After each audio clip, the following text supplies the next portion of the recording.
Welcome doctors to my lecture. We are studying cardiology. Today we will discuss an important topic, that is the interpretation of electrocardiography called as ECG or EKG. So let's start. Don't forget to subscribe my channel. It will help us to keep uploading more videos like these. Thank you.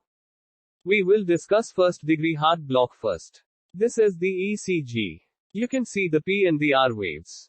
If you see the consecutive PR intervals, you will observe that they are of constant length, which means that they are equal.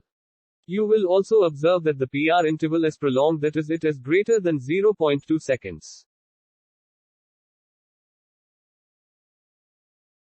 Now we will discuss second degree heart block.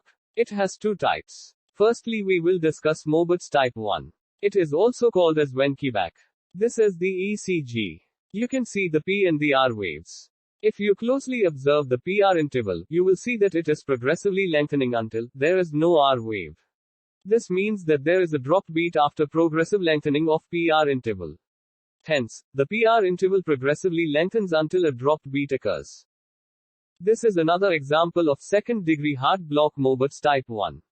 You can see the progressive lengthening of PR interval until a dropped beat occurs.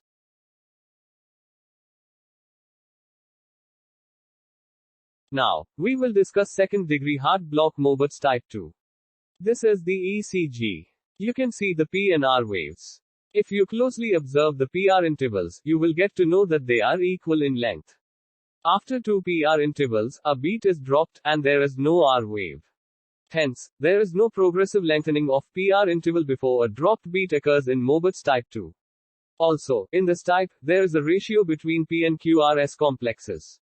In this case, it is 3:2, which means there are 3 P waves and 2 QRS complexes. Now we will discuss third degree heart block. It is also called complete heart block. This is the ECG. You can see the P and R waves. If you closely observe, you will see that the R waves are placed at equal distance, which means that RR interval is constant. On the other hand, if you observe the PP interval, you will see that the PP intervals are also equal in length throughout the ECG. You can also observe P waves on QRS complexes. This is because atria and ventricles beat independently of each other. A point to be noted here is that atrial rate is always greater than ventricular rate because SA node is a pacemaker. In the end, we will study about myocardial infarction. Just see the ST segment. This is the ECG. If you closely observe the ST segments, you will see that the ST segments are elevated. These elevations are a typical feature of myocardial infarction or MI. It is a medical emergency.